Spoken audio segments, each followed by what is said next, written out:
What up, guys? So today I wanted to talk about one of, I think, the better European digital nomad visas, at least in terms of what you can potentially get out of it.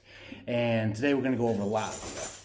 Now, the reason I say Latvia, in my opinion, is one of the better, if not best, options, depending on what you're looking for, is you are able to get Latvian residency within 2 years. Once you get that residency, you're able to start getting like a Latvian passport, which when you have that Latvian passport, it's part of the EU, so that really opens up the rest of the European Union, and it makes it a really valuable passport. And for a lot of other countries, it takes a lot longer. Like if you're from the United States and you're trying to go to Spain, it could take 5 years to get residency. I mean, if you're from a former Spanish colony and you go to Spain, it's only 2 years. But with Latvia, they don't have those kind of requirements. And so after 2 years, you can get residency. And then if you stay for 5 years, you get citizenship. So it really kind of fast tracks the whole process without you having to pay a considerable amount of money, which is a lot of other countries. If you want residency that fast, you're going to have to shell out some cash. But anyways, I'm kind of getting ahead of myself. Let's get into the digital nomad visa aspects for Latvia, and really let's start off with how to qualify. It's really super straightforward. You need to be a remote worker, so you need to work remote. You can be a 1099 or W-2, doesn't matter. You can be a freelancer, and you can also have a business registered in another country, like other parts of the EU, the United States, Canada, financial powerhouses in Asia, like Japan, South Korea, places like that. But those are your options. So it's really flexible to qualify for that. Next, you must have an employment contract for at least the previous 6 months. You have to really kind of just demonstrate that, see, I've been working with them, or I've been freelancing for them for a while. This contract is going to go forward continually. Now, if you are a freelancer, it is highly recommended to have a contract with these your various people that you work for that says, that you'll continue working into the future. That is very helpful when you're freelancing, so that they know in immigrations, they know that you will still be bringing in money once you arrive. That's really what it is. And speaking of money, you need proof of funds, and at the moment that is $3,080 per month. Now that is based on kind of like the average living wage in Latvia, so it does change annually every year, which is the case with really any digital nomad visa. Whenever there's a financial aspect to it, it changes almost every year. So whether you're looking for Latvia or a different country in general, just remember, always double check for any updates for the particular year that you were applying for. So if you're reading something online, or you're watching a video like this, check the date for when the video or article came out, and make sure it is the same year that you are applying. Because if it's a previous year, you will want to look up like the updated financials, because that will be tweaked a little bit. Probably not by much, maybe $20, $50, depending.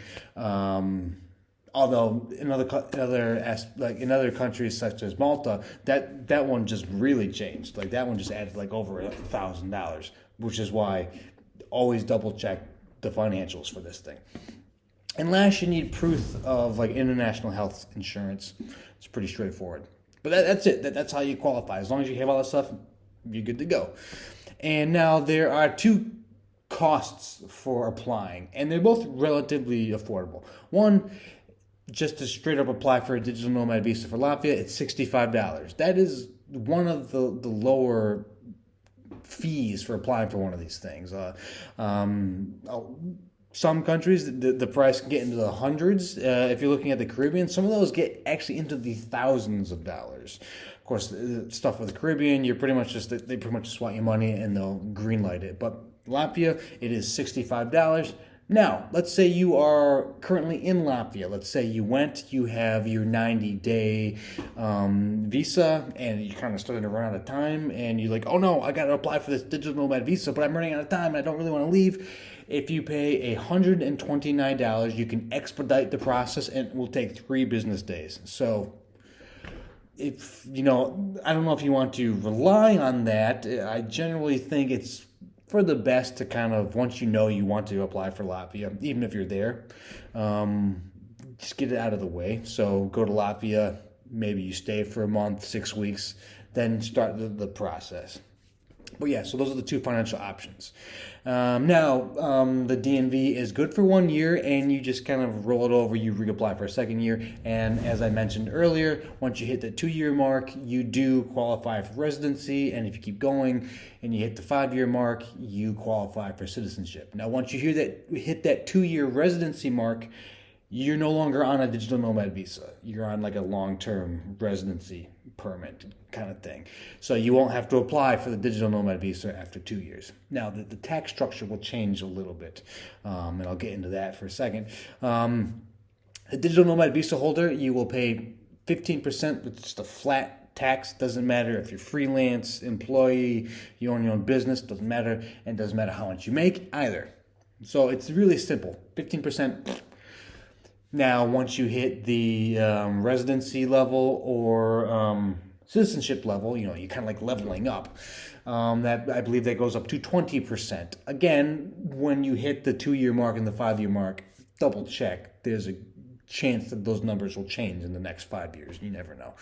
But as of right now, that's what it is. And the good thing is, though, while you will be paying those taxes, Latvia does have a tax agreement with the United States, so you won't be double taxed, which is solid. Now, that's really the basis of the digital nomad visa for Latvia. It's really friendly. It doesn't cost a lot to apply. You can get residency in 2 years, citizenship in 5, and having that European Union citizenship, that just opens up almost the entire continent. You have so many awesome options, presented to you. So if maybe you really want to go to Latvia, cool. But if you just really want to that European citizenship and you don't want to wait, for crazy amounts of time, or you don't want to pay crazy amounts of money, Latvia is really one of the best options that you can go for with this. And it's generally affordable. It's $3,000, or getting close to $3,100. That's not bad at all. Let's get into just a bit of a profile of the country so you can know a little bit more about it. Now, Latvia is a Baltic nation. It is located directly to the west of Russia. You have Estonia to the north and Lithuania to the south, and it is bordered by the Baltic Sea on the west. It has a population of nearly 2 million people, depending on the census. It was about 1.9 million back in 2022, so I'm just kind of rounding up for 2024 purposes. The capital of Riga is less than 1 million. I think it's about 650, going towards 700,000 residents, and it is the largest city of Latvia. And again, because it is in the EU and it uses the euro, so it's easy to travel around Europe, and you don't have to start switching around currencies. And now, Latvian is the official language. It's similar to Russia, but not the same. Now, there are 2 forms of Latvian spoken in the country. They're both kind of interchangeable, but there is an older dialect used by some people. So there will be some words that get thrown in there, but it's kind of like English. There's a gazillion different accents and so many different ways to say things. So it's not all that different.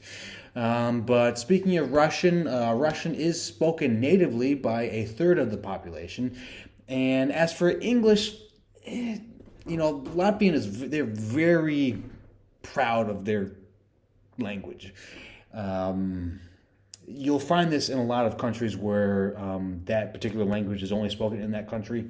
And so English isn't necessarily introduced widespread. Now, about 27% of the population speaks English.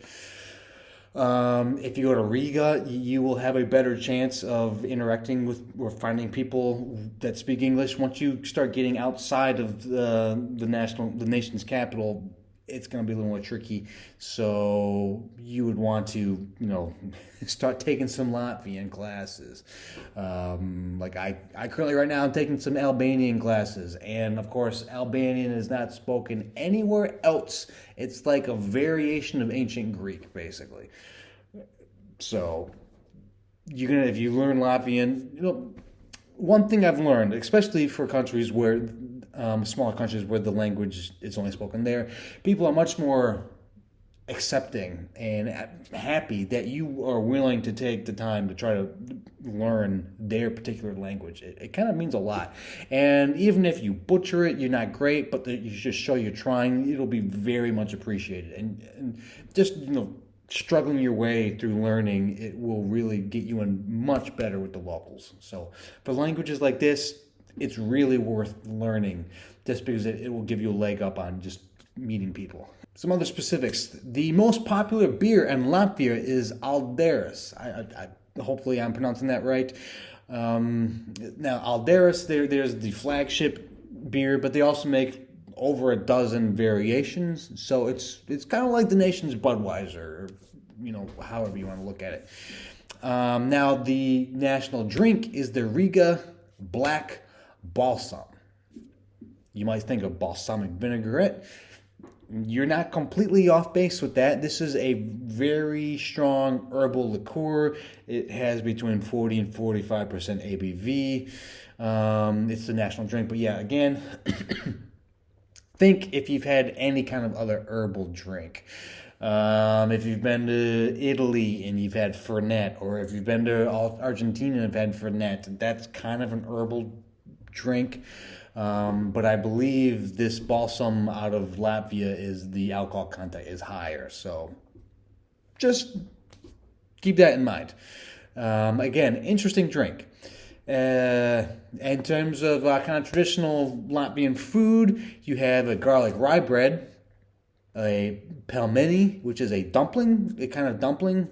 These dumplings are commonly filled with pork, lamb, beef, various kinds of fish, mushrooms. So you get different kinds of dumpling. They're not completely different from like Asian dumplings. They look actually very similar, but so dumplings.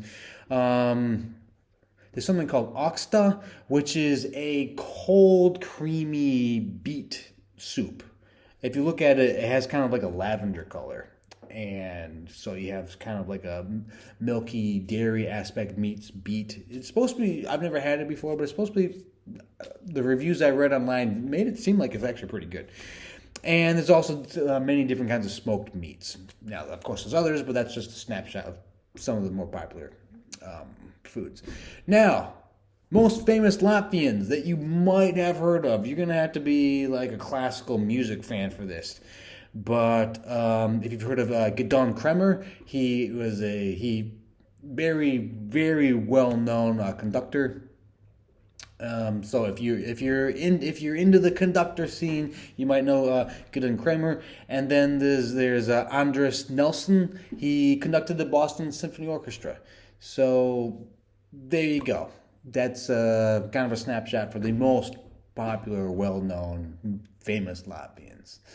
But that's about it. Hopefully you learned a little bit about Latvia, and if you're interested in a European citizenship, residency, anything like that, check out the Latvian Digital Nomad Visa. But anyways, subscribe, do that good stuff, and I will catch you guys later.